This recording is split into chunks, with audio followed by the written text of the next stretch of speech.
Bueno, nosotros somos del Colegio Tierra del Sur, de Lomas de Zamora. Lomas de Zamora. Sí. Nací en Lomas de Zamora. ¿Tú? Ya, ¿De qué un parte? rato, en la clínica Texidó, puede ser que no sé si sigue estando o no, pero bueno, entonces subimos en Quino, Barcelona, o sea, cuando dicen lugar de nacimiento, Lomas de Zamora, Provincia de Buenos Aires. Bárbaro. Primer dato. Bueno, nada, el año pasado, los egresados del año pasado estuvieron trabajando junto al profe tanto en historia como en proyecto de investigación, con varias personalidades, entre ellos, bueno, el diputado Jorge Rivas, Miriam Lewin, Estrafera, y este año nosotros queríamos seguir con una continuación, pero bueno, aprovechando los 30 años de democracia, que hicimos entrevistar a diferentes personas, con el objetivo más que nada de, a base, no sé, de estas entrevistas, recuperar la historia para entender un poco mejor el presente. Y bueno, creo que básicamente es eso. Primero que nada queríamos hablar en torno al tema de la dictadura, de la última dictadura cívico-militar, cuáles fueron las principales herencias de esta dictadura y qué condicionaron el desarrollo, perdón, la vuelvo a leer porque estaba hablando y la quise formular. ¿Cuáles fueron las principales herencias de la última dictadura cívico-militar que condicionaron el desarrollo de nuestra democracia? Sí, bueno, a ver, afortunadamente todos ustedes crecieron en democracia. ¿Qué edad tienen? 17. 17. Yo tenía la edad de ustedes cuando se dio el golpe de Estado. Es más, yo estaba terminando, o sea, había terminado quinto y lo empecé al sexto año. Y a varios nos echaron del colegio, que no pudimos terminar, tuve que terminar otro colegio. ¿Qué digo esto? Porque todo lo que hicieron respecto de los secuestros, desapariciones, torturas, etcétera, fue, digo, después está la cuestión económica, pero que fue brutal, impactó por siempre en la Argentina. Es decir, y en muchos casos, fue en personas de la de ustedes. O sea, si uno va al monumento que está en Costanera Norte, que es a las víctimas del terrorismo de Estado, están los nombres por año, ¿no? Que fueron asesinados, secuestrados, etcétera, nombres y edades. Y van a ver la cantidad de gente que tiene, bueno, joven, y en algún caso joven de 15 y 16 años, todavía más chicos. Y esto fue brutal, las cosas más perversas, y que esto nos marcó, en definitiva, y sí, nos condicionó en términos como sociedad, porque miles de personas habían desaparecido de la faz de la tierra, con todos los grados de perversión que uno puede imaginarse, como el secuestro de los chicos, de mujeres que estaban en cautiverio. Eso creo que fue, bueno, porque nos va a seguir siempre como sociedad. Hoy es otro contexto, bueno, tuvimos distintos periodos, el periodo inicial de la democracia, el juicio de las juntas, después el llamado periodo de reconciliación, que fue con el menemismo, y después la reconciliación, lo pongo entre comillas, y después la vuelta a los juicios, digamos, no solo para conocer la verdad, sino también de castigo a los que estaban involucrados, tanto civiles como militares. Y al día de hoy, después de 30 años de democracia, esto sigue estando en las cuestiones centrales de la vida cotidiana nuestra y como sociedad. Después hubo una cuestión de contenido económico, porque el tema de la violación de los derechos humanos estuvo ligado a una política económica que estuvo en cabeza básicamente de Martínez de Hoz, que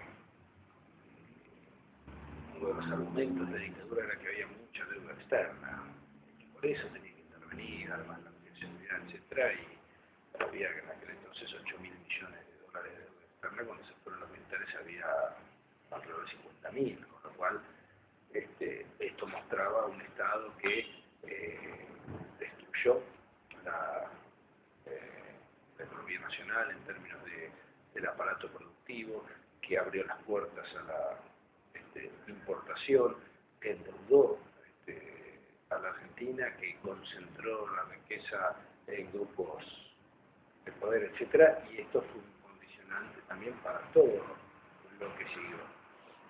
Hubo también un marco de acuerdo con los principales medios, que esto también condicionó, porque digamos, todas las cosas que hoy se pueden saber, recién, etcétera, en aquel momento eran tapadas, cubiertas, y no por una cuestión de temor, sino por una cuestión de negocio político. La dictadura pidió determinadas cosas y ellos respondían haciendo una cobertura. Y bueno, diría que estas fueron los principales condicionamientos o las principales cosas que les podemos marcar como sociedad nosotros, y que muchas de ellas duran al día de hoy, después de 30 años de democracia. Yo creo que está más o menos respondida la segunda también. Así. La segunda no sé cuál era. Sí, que cuáles de estas herencias crees que todavía persistan, pero hiciste como un paralelismo. Y el tema de los derechos humanos, las relaciones sigue existiendo, los desaparecidos siguen desaparecidos, las discusiones no se sabe el destino. Yo, por ejemplo, tengo una prima hermana, hija de la hermana de mi papá, que está desaparecida y la secuestraron teniendo 17 años, 18. Había cumplido 18. Tuvimos referencia de que estaba en Ezeiza por una testigo que fue liberada, digamos, y que contó, que no la conocía, pero que era una chica que se llamaba Talita. Y a partir de eso pudimos hacer rato, pero no encontramos su cuerpo, absolutamente nada. Por lo cual, eso pasó en la mayoría de los casos. Así que sí, las cuestiones con los medios, bueno, papel prensa es un ejemplo de eso, y papel prensa sigue estando en cabeza de determinados medios. La cuestión económica, bueno, algunas cosas se desmontan, pero son procesos que tardan muchos años en revertirse. Bueno, después queríamos saber, para vos sobre el tema de Malvinas, ¿cuáles crees que son las principales causas por las cuales se suicidaron más de 400 exconvictos? Combatientes. Yo no tenía el dato de la cifra. Algo que nos llamaba la atención es el tema de los suicidios, suicidios que en el ya, campo de batalla en sí mismo. Sí, o cuando ya te supera la media, porque vos podés tomar un porcentaje medio, mientras esté un poquitito por debajo de la media, no pasa nada, pero eso es lo que te coyuntura, cuando te salta de la media, ahí es. Digo, más allá de lo épico que puede ser una guerra, que esta no lo fue, digamos, siempre es una cuestión muy traumática, heridos, mutilados, muertos, bombardeo, miedo, y cuando a todo eso se suma una desmalvinización, por así decirlo, porque hay sociedades en donde a los que combaten determinadas guerras, sean justas a nuestra visión o injustas, sean épicas, no digo esto, cada sociedad arma sus relatos sobre la guerra, pero en muchos casos a esos combatientes se los pone muy por encima, es decir, de alguna forma como cuestión interna de sociedades y también, bueno, como respuesta a todos esos sacrificios que vivió la persona. Acá no hubo eso, hubo como un proceso de desmalvinización durante mucho tiempo, y entonces a todos los traumas sufridos en la guerra, digamos, una sociedad que no digo que los haya confrontado, pero que en muchos casos en ese proceso de desmalvinización miró para el costado, pudo haber, creo que hay que analizarlo con más seriedad como para poder y analizar los casos, etcétera, dar una respuesta con absoluta certeza. Lo pongo como un punto de reflexión que puede venir algo por lo menos por acá, por ese lado. Creo que para tener una respuesta profunda y certera, habría que analizar muchos de esos casos, cómo se dio, por qué, pero ya estar por encima de la media marca algo y es probable que tenga que ver con esto que dije. Pudo haber servido como una especie de excusa por ahí, el tema de mirar a un enemigo ajeno, por ahí.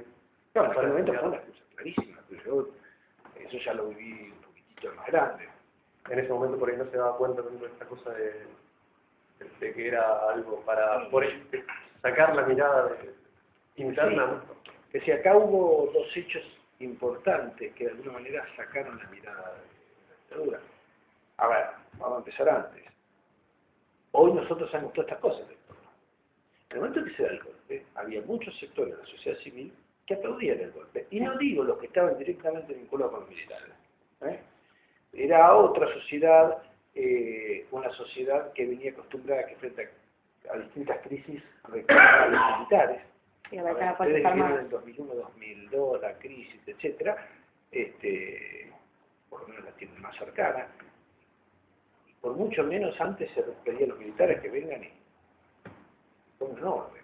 Es decir, entonces, el golpe fue el 24, el 23 aparecía en el diario, me acuerdo en La Razón, decía senadores y diputados van a buscar sus pertenencias a sus despachos, es decir, en lugar de confrontarlo al golpe, entonces viene, me llevo mi libro porque después no puedo entrar mañana acá.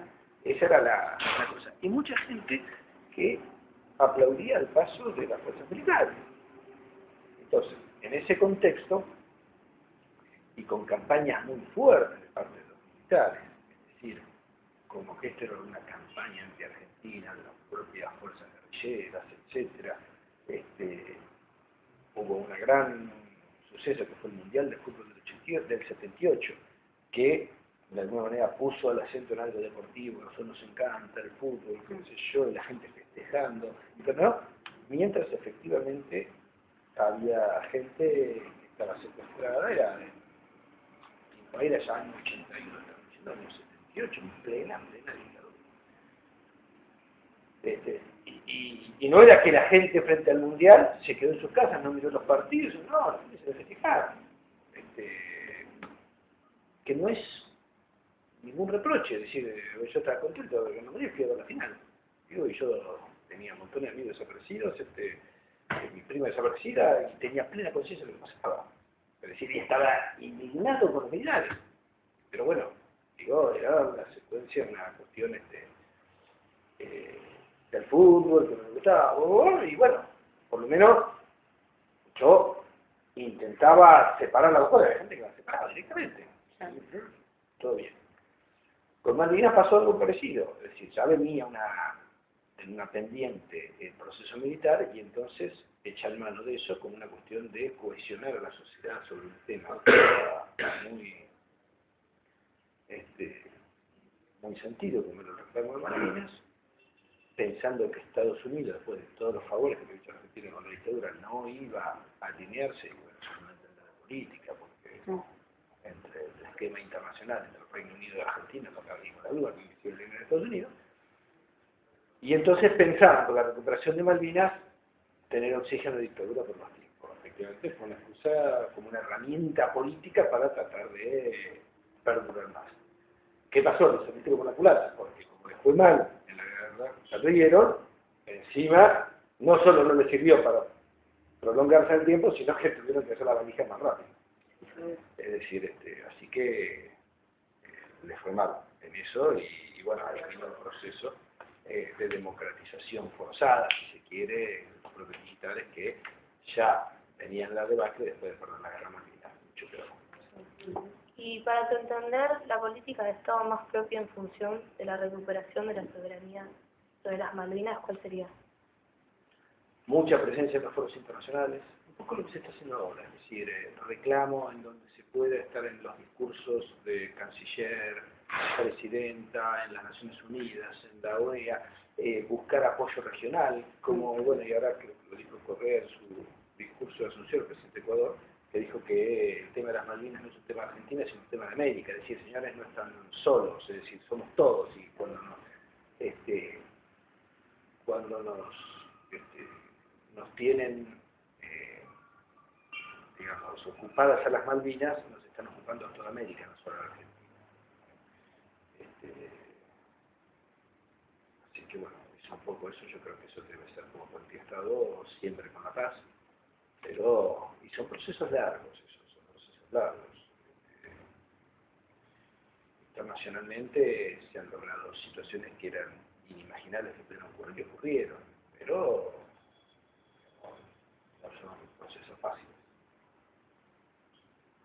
Y volviendo al tema del juicio de las juntas, ¿qué representa el juicio de las juntas en la historia argentina y en América? El juicio de la Junta fue algo, la verdad que uno de los hitos más importantes en materia de derechos humanos, recuperar la democracia, porque tuvo muchos efectos. Por un lado, permitió que muchísima gente, mucha parte de la sociedad que no sabía, descreía, no conocía, etc., se encontrara frente a realidades que no había imaginado, que pensaba que eran campañas, que habían creído en el discurso de la dictadura o que directamente no se habían motivado. Bueno, cuando se dan relatos de sobrevivientes, de víctimas de tortura, sobre casos terribles, mucha sociedad empieza a darse cuenta de la magnitud de lo que era la dictadura. Y por otro lado, creo que nos pone en otro lugar internacionalmente a nosotros, porque acá no hubo un proceso de venganza, de un ejército que gana al otro en un campo de batalla y juzga a los derrotados en el campo de batalla. Acá es una sociedad civil con el Código Penal, sin modificar ninguna ley, con los mismos jueces de la democracia, no con jueces, a ver, bueno, ahora vos venís, porque yo sé que los vas a condenar, vení, te nombro jueces. No, no, eran los jueces que estaban, y la verdad es que los organismos, la Cámara Federal, entonces fue una respuesta institucional a una dictadura genocida. Perdón, Aníbal, te interrumpo. Disculpame, ¿agua o café? ¿Vos qué tomás? Yo agua. ¿Agua o café? Perdón que te interrumpa, cuando entrevistamos a Estrafera el año pasado, justamente puestos estos argumentos, nos decía que estaba mal llamarlo el Nuremberg argentino. Claro, porque en Nuremberg fue el juicio que se le hicieron a jerarcas nazis, las tropas aliadas, habían ganado el campo de batalla y tuvo otras características, es decir, son los vencedores en el campo de batalla, yo te derroté y ahora ven que yo te juzgo. Acá era una sociedad que había recuperado la democracia y con sus jueces, sus instituciones, sus fiscales, etcétera, etcétera, y sus leyes, no leyes ad hoc, y en el lugar en que habían ocurrido, todo, o sea, creo que no son comparables, pero en términos, digamos, de regularidad institucional, fue más el juicio de la Junta que el de Nuremberg. Y disculpame, esto del juicio de las juntas, con respecto a las leyes de violencia de vida y el punto final, ¿estarías de acuerdo por la época? Como si yo estaba de acuerdo. Claro, en aquel entonces, ¿vos estarías de No, acuerdo? yo no estaba de acuerdo. No,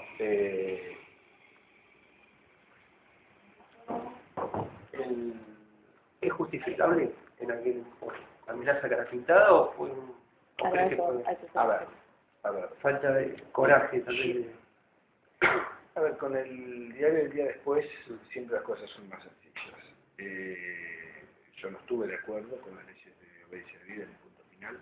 Tampoco generaron el efecto pretendido que era terminar con los juicios.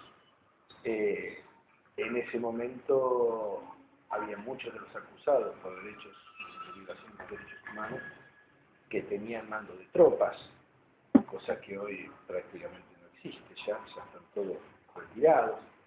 Entonces, era como todavía seguían teniendo un poder. Y Alfonsín buscó terminar eso para que no se le debilitara el proceso democrático, porque decía, se entran a levantar los militares y estamos atrás, volvemos de nuevo así. Desde otro lugar, le dicen, bueno, con el pueblo en la calle, ratificar los juicios, doblarles la apuesta, ir por más, y entonces se siguen adelante. Digamos, yo estaba de alguna manera de acuerdo con ese esquema. Pero bueno, en una situación complicada. No es como hoy salir a decir reconciliación, ya cuando no hay un esquema de poder, no hay alzamiento, etcétera, etcétera. Creo que era otro contexto político, pero aún así yo no estaba de acuerdo. La titular de Madre de Plaza de Mayo, línea fundadora Tati Almeida, destacó que en este crimen fue el primer presidente que tomó los derechos humanos como política de Estado. ¿Coincidís en eso o...? Sí, a ver, para mí son, por eso digo, dos momentos centrales distintos. Uno es el proceso de juicio a las juntas, con todo lo que implicó y el impacto internacional y en la sociedad. Y el otro es la política de los derechos humanos que tomó Néstor Kirchner, que dijo, señores, recupero la ESMA, y los militares, no, pero ¿cómo señores? No, la devuelven. Bajó el cartel de Videla y dijo, bueno, pero los militares decían, pero si fue presidente, fue dictador el presidente, y esto fue presidente, pum, y lo bajó. Los juicios se empiezan a hacer, se declaran nulas las leyes de iniciativa, punto final, y lo avanzó en toda la línea. Y eso creo que fue, digamos, de una enorme magnitud, que hasta el día de hoy, digo, no sé si es buena la comparación, pero yo digo, no, son dos tiempos distintos, los dos tuvieron mucho impacto, hasta fue un juicio a los más altos de la sociedad. Ahora, los más altos son los jefes, para eso necesitaron cientos y cientos y miles de personas que sirvieron esa dictadura, los que estaban en los campos de concentración, los que torturaban, que iban a las casas, los que secuestraban, los que digo, todo eso, bueno, Kirchner dijo, van todos. En aquel momento se tomó solamente la Junta, y todo lo demás, y más, y que vayan ellos, yo quedo libre. Y circulaban los autos, y en cambio, muchos de ellos Astiz por ahí es de los más conocidos, pero tenía cientos y cientos de Astiz, que no lo conoce a él porque tuvo una instalación mediática que lo puso en la sociedad. Pero bueno, digamos, con los juicios a las juntas nunca hubiera llegado a Astiz. Con los procesos de Kirchner llegaste a Astiz, está preso.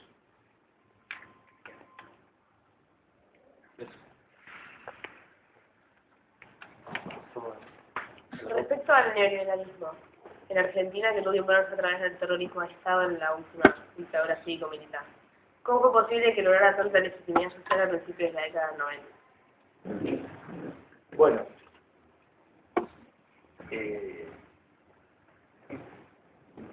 acá había un proceso, digamos, ese neoliberalismo, etcétera, que se expresaba por ahí de dos vertientes. Una, un proceso inflacionario muy alto. Entonces, te cambiaban todos los días los precios, digamos, era una cosa. Entonces, aquel que parara un poco ese proceso inflacionario iba a tener un fuerte respaldo, y ese fue Menem con la convertibilidad, que le generó un apoyo social importante hasta el punto de que después fue reelecto. Y el otro es que bombardearon mucho mediáticamente y la gente, bueno, creyó ese discurso, de que para ser más eficaz había que dejarlo del mercado, que se necesitaba un Estado chico, no un Estado que controlara, y entonces decía, bueno, mire, el Estado gasta mucho en ferrocarriles, si se lo damos a las empresas privadas, va a haber más plata para que usted cobre más actividad. Y el Estado gasta mucho en estas empresas, ¿para qué? No, que se entreguen a los privados y usted entonces va a mejorar la situación general, las empresas telefónicas. Entonces, mire, el Estado, le vamos a colocar el teléfono rápido, bueno. Entonces todo eso produjo un impacto en términos mediáticos que fue tomado por la gente, y entonces no se veía lo que significaba para un país la pérdida de recursos estratégicos, recursos naturales, medios de comunicación, etcétera, y eso asociado, digamos, junto a haber detenido la inflación, hizo que Menem tuviera un apoyo importante y que fuera reelecto.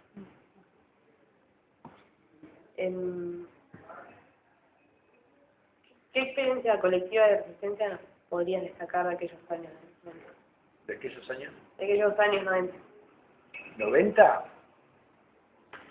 y hubo experiencias vinculadas con el tema de derechos humanos frente a los indultos, hubo fuertes movilizaciones populares en la calle, hubo ruptura dentro del gobierno con grupos, el grupo de los 8, que era del peronismo que había llegado con Menem, se retira del gobierno precisamente por esa política, por lo cual hubo todo un proceso colectivo de cuestionamiento al menemismo por hechos de corrupción, en la calle por el tema de derechos humanos y en la política con la ruptura parlamentaria, por lo menos de grupos de legisladores, y bueno, se transformaron en una resistencia colectiva a lo que fue el menemismo, por lo menos en sus primeros momentos. Después ya fue mucho más, ya con la conformación de espacios políticos que lo confrontaron.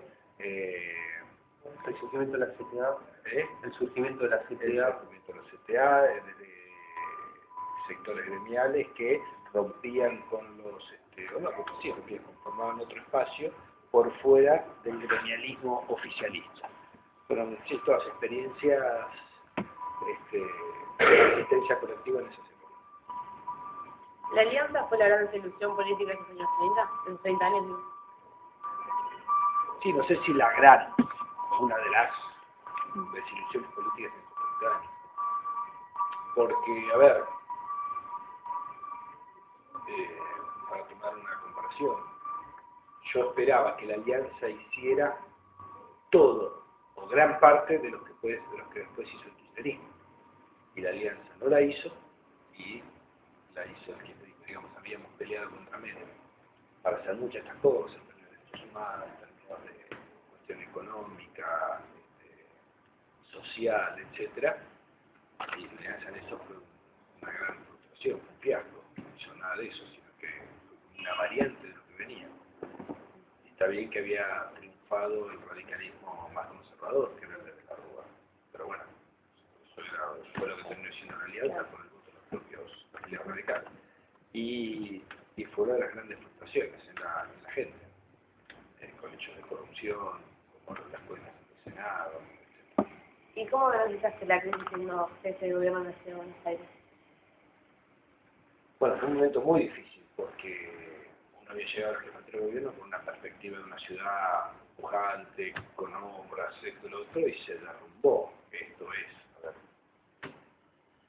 como si en una familia entre varios que trabajan, se juntan un ingreso de 15.000 pesos mensuales, y de un día para otro pasa a ganar 4.000. Entonces, los remedios, entonces, digo para que uno asocie, y encima con un gran descontento social. Entonces, obras públicas, y hay que pagar las obras públicas. En una casa, estábamos arreglando la habitación, pero llueve, no hay una. Entonces, por ejemplo, arreglamos con las empresas que estaban haciendo pavimento en los baches. Tápenlas así como está, para que no quede toda vuelta la calle, pero no arreglan, porque no lo van a pagar porque no hay plata. Entonces, tal obra se para, tal obra se para, tal obra. Era así. Bueno, ¿qué no paramos? Los remedios en los hospitales. No nos alcanza para todos los remedios. ¿Cómo se? Bueno, a ver, un hospital funciona con 3.500 remedios, normalmente. Para que un hospital sea un hospital y no una biblioteca, por lo menos tiene que haber 600 remedios. Si no, ya es otra cosa. Bueno, garantizamos los 600 remedios. Y los hospitales abiertos, los 600 remedios. Nosotros, no hay los 600. Y entonces, los hospitales nuestros funcionaron. Becas para estudiantes, que antes de nosotros no había becas, nosotros introducimos las becas de colegio secundario. Vamos a perder chicos que si no les damos becas se van a ir del sistema educativo. Bueno, las becas no solo las mantenemos, sino las aumentamos. Entonces, bueno, de esta forma, con una política, y empezamos a invertir más en la llegada con comida a la gente. Entonces se armaron una articulación con el mercado central, con comida que nos da el mercado central, la armábamos en bolsas y la entregamos. Si antes se entregaban a 8.000 personas, llegamos a 90.000, porque era gente que si no se caía al mar. Bueno, de esa forma fuimos pasando, o sea, un gobierno que había llegado mirando la obra pública, obras, este proceso de inversión de distintos lados de la ciudad, a cuidar lo social, los hospitales, las becas, las escuelas. No, bueno, sin perjuicio de que a nivel nacional todos los empleados públicos les descontaban el sueldo. Le dijeron, bueno, usted gana 100, ahora vamos a ganar 90. Nosotros no descontamos a nadie y además emitían bonos. ¿Bonos qué es? Un papel de Estado que te sirve contra canjear, entonces vos cobrás con bonos. Con bonos, plata, no hay plata, bonos. Bueno, nosotros no emitimos bonos.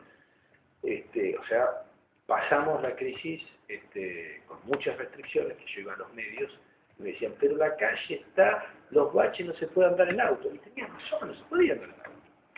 Pero digo, a ver, andar en auto tiene que andar en cuidado porque hay mucho bache. Pero ¿sabe qué? Si yo me pongo a hacer baches, tengo que cerrar los hospitales. La verdad es que tengo los hospitales abiertos. O tengo que reducir las becas, y prefiero no reducir las becas. Para todo no alcanza, es como para una casa porque va cobrando 15.000 hoy, pero mañana cobra 4.000. Vamos a tener que bajar esto, y elegir en qué invierto esos 4.000. Y si tenía 2 empleadas domésticas, quedarse con una. Y por ahí con ninguna. Digo, Bueno, después queríamos pasar a la siguiente etapa histórica, ¿no? Queríamos saber, en tu opinión, en esta última década, qué es lo que vos rescatás, lo que crees que fueron las transformaciones o los logros conseguidos por el kirchnerismo, los aspectos positivos. bueno, uno principal aspecto es el haber recuperado la política como herramienta de transformación. Es decir, un Estado que dice, bueno, con esta dirección, con esta voluntad, con esta decisión política se pueden hacer cosas. Y se puede confrontar con grupos poderosos. Entonces, se puede confrontar con la corporación militar con todo el tema de los juicios, porque la política decide. Se puede confrontar con las corporaciones mediáticas a través de la ley de medios. Se puede confrontar con corporaciones económicas tomando los fondos de la FJP y nacionalizándolos. Recursos naturales, ¿por qué una empresa extranjera va a tener todo nuestro petróleo? Bueno, el Estado pasa a tener el 51%. El Estado genera recursos que lleguen directamente a la gente, asignación universal por hija. Bueno, creo que todas estas cosas son de las principales que ha hecho el gobierno, digamos, aquello primero que dije, que recuperar la política como herramienta de transformación, implicó la decisión en este tipo de casos, es decir, tanto cuando se nacionaliza parte IPF, como se da la asignación universal por hijo, cuando se invierte en obra pública en Argentina, en lugares donde si no llega el Estado, el sector privado no llega. Bueno, todas estas cosas creo que son las principales transformaciones en una década donde afortunadamente hubo recuperación económica y entonces se pudieron disponer de recursos. Ahora, se pueden disponer de recursos y no generar transformaciones, porque se deriva de otro lado. Acá se disposición de recursos y se generan transformaciones. ¿Y qué deudas por ahí te parece que tiene o qué aspectos le faltaría cumplir por ahí? No, en lo social falta muchísimo. Es decir, digamos, uno como objetivo trata de buscar el pleno empleo, con el pleno empleo, trata de reducir aún más los márgenes de pobreza, de indigencia. Me parece que sobre eso sigue habiendo una deuda, no porque no se haya hecho, sino porque falta hacer mucho y pensar que eso está terminado de alguna manera. El tema de la vivienda es un tema que este gobierno no ha tomado, pero que falta muchísimo. También es una gran deuda la falta de viviendas históricas, bueno, en la Argentina, y que si bien acá se ha avanzado mucho, falta muchísimo. O sea que uno casi diría esto no, las deudas de este tipo no, difícilmente se termine de saldar en algún momento. Desde ya, y algún punto, ¿qué puntos flojos por ahí le ves al gobierno? Por ahí tomas decisiones que por ahí no compartís. A ver, me parece que en algún caso por ahí podría haber una política de alianzas más amplia con otros sectores, tratando de, digamos, no poner en la vereda frente a sectores que podrían estar acompañando también esta gestión de gobierno.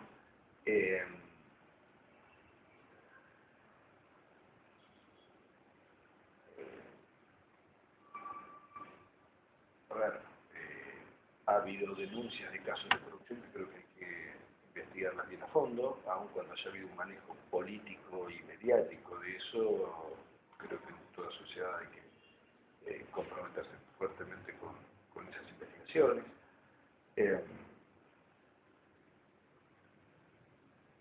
Hay alguna cuestión del proyecto de democratización de la justicia que creo que se podría haber hecho de otra manera. Pero bueno, en la gestión del gobierno siempre hay cosas que implica tomar decisiones permanentemente y en algún caso no siempre se producen, digamos, como a otros sectores desalientan. Y bueno, estas son algunas de ellas. Alianzas políticas con gobernadores que expresan lo que es de la política. Se podría decir que tenés puntos en común, pero no te asumís como kirchnerista. No, si defender este proyecto es ser kirchnerista, eso yo lo defiendo. No pertenezco a la orgánica, claro, decir, tengo la libertad de cuando tengo alguna diferencia o disidencia, como es también a la votación de lo que dice acá, de tantas diferencias. No pertenezco a la orgánica, efectivamente, kirchnerista, pero defiendo el proceso a nivel nacional, y con convicción. ¿Considerás que fue una década ganada? Totalmente. Y vincular esta cosa de la década ganada con más ampliamente con Latinoamérica, ¿qué pensás? Coincido, bueno, una cosa digo, que no la mencionamos hasta ahora, cómo impactó en la región, el proceso de Argentina y cómo otros procesos de la región impactaron en Argentina. La verdad es que hubo un proceso, y Néstor Kirchner tuvo mucho que ver, de plantarse frente a los Estados Unidos, y no en forma individual, que hubiera sido casi imposible, sino como una cuestión regional. Entonces, cuando se le dice no al ALCA, y está Venezuela, está Brasil, está Argentina, bueno, después Ecuador, Correa, el propio Uruguay, es decir, hay una sintonía política que hace que en la región estos posicionamientos no sean individuales de un país, sino que sean tomados colectivamente. Y después, bueno, esto repercute en que después el tema de Malvinas, por ejemplo, es tomado también colectivamente. O sea, me parece atinada la pregunta en términos de poner también que esto tiene una expansión internacional, desde acá hacia afuera y desde otros procesos hacia la Argentina. Bueno, y ahora hay una pregunta que todos esperábamos. Hay algo. ¿Por qué pensás que después de todo lo que acabamos de ver del neoliberalismo, en el 2007 la ciudad de Buenos Aires no adhiere a este proyecto nacional? Bueno, a ver, la ciudad de Buenos Aires es la capital de la Argentina. Con lo cual, siempre hay un perfil de pensamiento, yo no diría distinto, pero donde a veces se miran cosas que en otras ciudades no se miran con la misma intensidad. Entonces, acá es sede del gobierno nacional. Acá en la ciudad de Buenos Aires, acá está la Casa Rosada. Entonces nosotros miramos mucho la discusión nacional. Y voy a dar por ahí un ejemplo. Nosotros nos podrá disgustar que no nos pavimenten, nos podrá disgustar cuando vemos suciedad en la calle, nos podrá disgustar cuando chocamos con baldosas rotas en la vereda, etc. Pero a la hora de votar, no es eso lo que va a definir nuestro voto. Va a definir a ver cómo se posiciona el que quiere ser jefe de gobierno o el jefe de gobierno en la discusión nacional. Nosotros somos una capital de Argentina, entonces que el Macri está en contra de la señora o está a favor del bueno. Esa discusión me interesa más. Macri está gobernando horrible, la verdad que podría haber hecho muchas cosas, pero para aquel que no la quiere Cristina, castigar a la Cristina, votarlo a Macri, lo voy a votar a Macri, aun cuando no haya gobernado bien. Es decir, cosa que en otros distritos se mira mucho la gestión local. Sobre el espacio. Es un buen intendente y entonces me ha puesto esto, bueno, no me importa mucho, pero a mí me arregla las cosas. También lo que dice, Acá está al revés. votan por el espacio. Bueno, Yo creo que la votan por el situación de presidente. Acá en la Ciudad de Buenos Aires además hay una tradición antiperonista histórica. Fanático de ¿Eh? Sí, vos digas. Tradición antiperonista, entonces ya hay una situación a veces reactiva contra el propio gobierno nacional. Es decir, si el gobierno nacional va para allá, la ciudad va para el otro lado. Sí, porque somos porteños. ¿No? Vamos por el otro lado. Pero si además el gobierno nacional que va para allá es el peronismo, va a haber más tentación de ir para el otro lado. Por lo menos en un sector, no estoy generalizando en toda la ciudad. En un sector que uno puede ser un tercio, bueno, un tercio. Porque tenemos un tercio que puede ser centro izquierda, progresista, un tercio más derecha y un tercio que puede ir para allá. Bueno, hoy está para allá, donde se da un gobierno progresista, donde muchos sectores progresistas no comparten con el gobierno, o sea, en el progresismo no está todo unido, hay sectores antiperonistas, son progresistas, qué sé yo. Y entonces, todo eso hizo que, yo te diría, peor que el 2007, el 2011. El 2007 todavía parece una expectativa. Ahora, después de gobernar 4 años, sacó unos en la boca el 60%. Y estaba procesado, no había hecho obra pública, había parado el subte. Pero, ¡ja! Votó a la señora de Lorenzo. Y entonces va para allá. Y él se lo sabe. Igual nos sacó contra un gran candidato también. Encima contra un gran candidato que tenía frente que la firma. Bueno, es que, a ver, yo cuando gano 2 veces la Ciudad de Buenos Aires, lo gano de un lugar también de espacio de centro-izquierda, progresista, etcétera, no directamente peronista. Entonces, bueno, Ibarra puede andar. Si yo hubiera cantado la marcha peronista, no sé por qué hubiera sido el resultado. Es con el mismo pensamiento. Porque hay mucho de eso, de posicionamiento nacional. Entonces, a ver, Chacho Álvarez tuvo un gran predicamento en la Ciudad de Buenos Aires, donde una vuelta sacó 28%, creo. 28, 27, casi 38. 28, bueno, yo saqué 50 casi la primera vuelta, o sea, que en ese momento era mucho, que venía del peronismo, pero era un tipo como Filmus, es decir, peronista, claro. Peronista, pero no parece tanto para el concepto que tiene prejuicio con el peronismo, estoy diciendo. Después, puede ser bueno, malo, pero es la cuestión así de imagen de relación. Entonces, acá hay mucho de cómo se posiciona nacionalmente, de cómo el radicalismo no dejó de existir en la Ciudad de Buenos Aires, pero hoy está todo seducido por Macri, en su posición también antiperonista. Entonces se dan esos procesos que no son tan lineales desde el punto de vista político de derecha, izquierda, centro, sino que pasa también por otro lado. Y vuelvo a repetir, es una gestión que la verdad es que no fue buena, pero que en el posicionamiento nacional tiene el rol. Y entonces le sale bien la victimización. Imaginemos que ella es muy mala, le hace chistes a todo el mundo, le pega, le petarda, todo el día. Sí, le pone un petardo. No, pero sí. Entonces, un día, el más bueno le pega a la chica. Y ella dice, fue ella. Pero todo el mundo va a creer que es ella, porque ella es la mala. Bueno, Macri se victimiza y dice que el gobierno allá no me deja. Y en este contexto de visión, la gente tiende a creer a Macri. Pobre Macri, Mauricio bueno, y no lo dejan hacer, no lo dejan gobernar. Bueno, está bien. Entonces, en ese esquema, está ubicado en el lugar, en un mismo lugar de Buenos Aires. Entonces, el malo es Kirchner. Y dice, verdad, Mauricio, no lo deja gobernar. El malo es Kirchner. Pero escuchame una cosa, si tiene recursos, porque a ver, en términos de economía, la Ciudad de Buenos Aires es el distrito más independiente de la Argentina.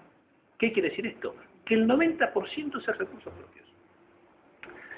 Y el 10% se lo van dando todos los días. Esto a ver, vamos a poner un ejemplo para que se entienda. Si ustedes trabajan y ganan 10.000 pesos mensuales, son independientes. Tu viejo te dirá, no voy a vivir solo, ¿no? Y, no, pero la ropa me la compré yo. Vos sos independiente si tenés plata. En todos los órdenes. Bueno, y si la ciudad tiene plata, es el tercer presupuesto de la Argentina, pero además plata que no le tiran los padres, porque está bien, puede ser 10.000, pero tu padre te dice, sí, te portas mal, ¡sac! Te lo saco. No, es plata que vos te ganás. La ciudad se gana su propia plata, porque recauda su plata. cosa que no es lo mismo, ni siquiera en Provincia de Buenos Aires, y mucho menos en La Rioja. Entonces, es un distrito económicamente importante. Independiente, el más independiente de todos, no depende del gobierno nacional. No depende.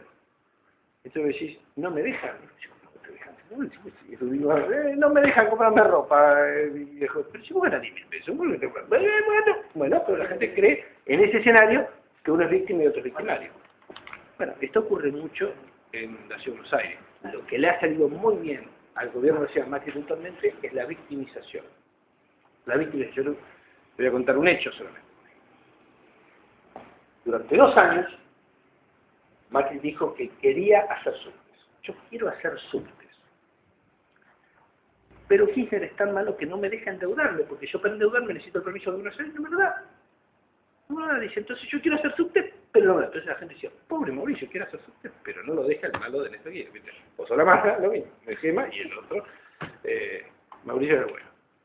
Un día, el tipo se endeuda a él, emite bonos, que no necesita permiso del gobierno nacional, y se dice, me voy a endeudar para hacer subte, porque por fin entonces voy a hacer los subte, ya que no me deja hacer balones.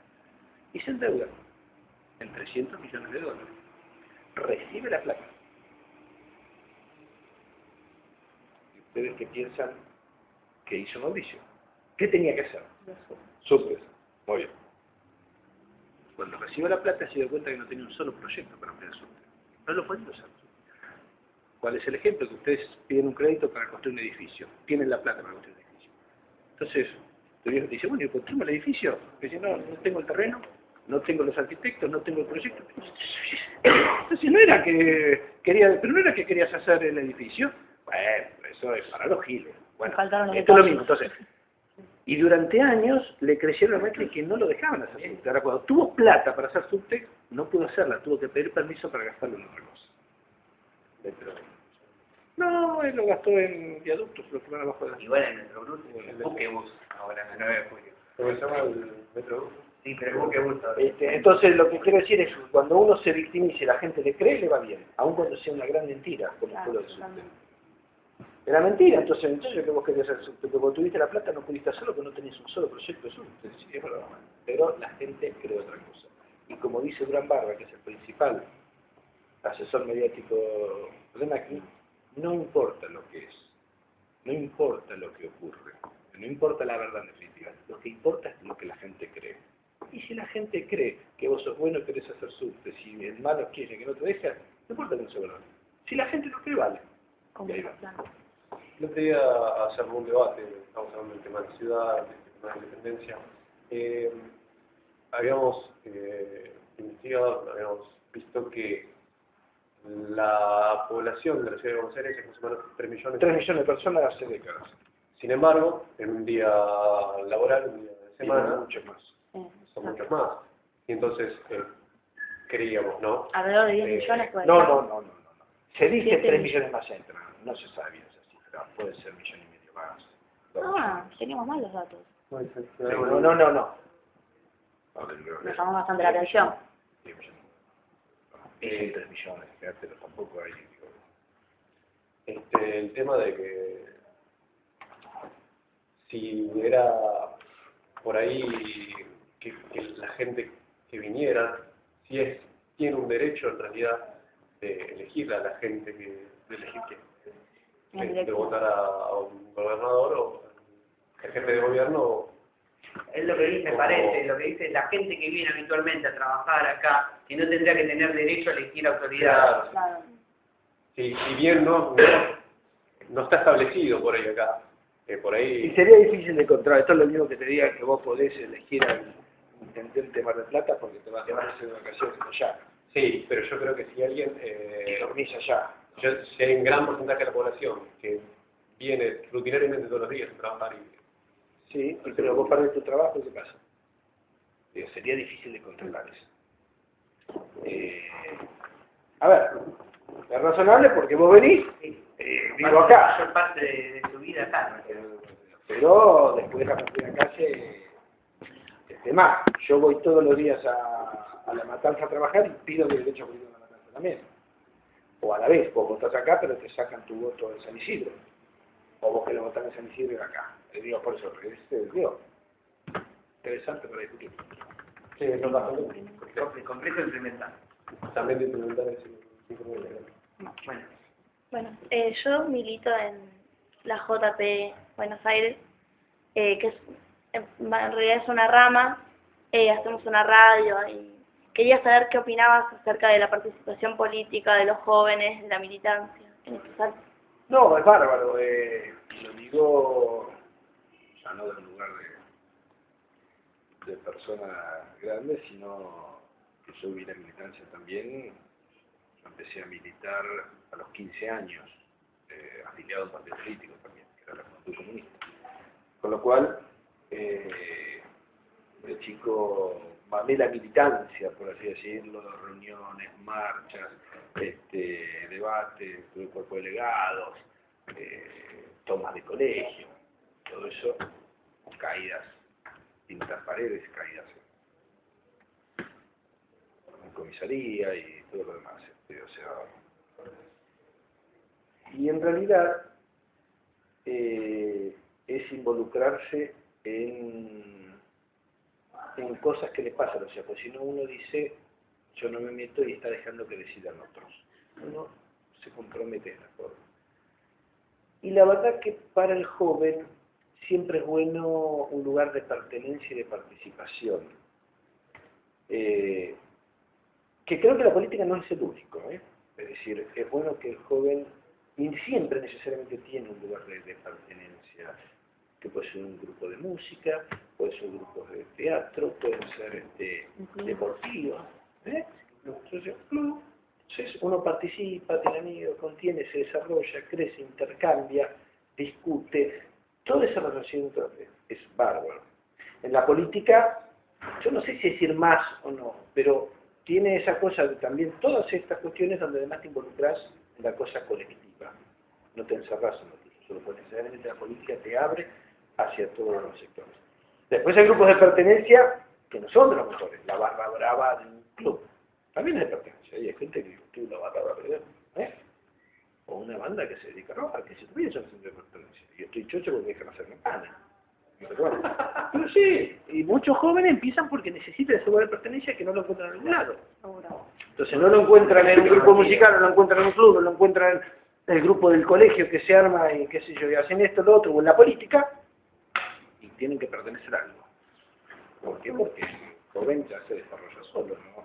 Ya no es el de 8 años que está como mi papá, o el de 6 años. 13, 14, adolescencia, ruptura, proyecto propio, independencia, sí, bueno, los padres siguen estando, pero uno hace su camino. Y entonces, en ese proceso la política me parece que es importante, porque la política en general transmite valores. Solidaridad, vos podés estar en tu casa, así, estás en reuniones, discutiendo, qué sé yo, o haciendo un montón de cosas que implica un compromiso, y eso es bárbaro. Es decir, yo debo decir que valores que después obtuve por toda mi vida los aprendí en la militancia adolescente, y eso es bárbaro. No digo que sea lo único por eso, porque me parece que hay todo un montón de cosas, de grupos a los cuales pertenecer que también te transmiten un montón de cosas, te hacen crecer, está bárbaro. Y hay grupos de pertenencia que sí que son complicados, que no son buenas formas que te ayuden a desarrollar como joven, porque estás en otras áreas, ¿no? Pero me parece, la verdad, que valoro, y eso significa también que uno cree en la cuestión transformadora, es decir, más allá de la utopía en muchas cosas. Yo me acuerdo que cuando tenía 16, 17 años pensaba que podríamos transformar la realidad del África, ¿no? Después uno va achicando un poquitito y dice, bueno, mira un poquito más acá, está complicado, ¿no? Acá América y encima África, es demasiado. Pero está bien, es la visión del joven donde uno necesariamente tiene que llevarse muchas cosas por delante. Ya va a tener tiempo para poner el freno en algunas cosas. Pero ahora es acelerar bastante, cuidar, volantear, pero con el tiempo acelerador también. Una pregunta, ¿tu separación del cargo de este gobierno fue la maniobra destituyente del macrismo? Fue una maniobra destituyente, sí. A ver, es una maniobra que incluso se ha repetido en otros lugares, que muchos encontraron esa fórmula. Yo sostengo que a cargo de gobernador o lo que fuere, se entra con el voto y se sale con el voto.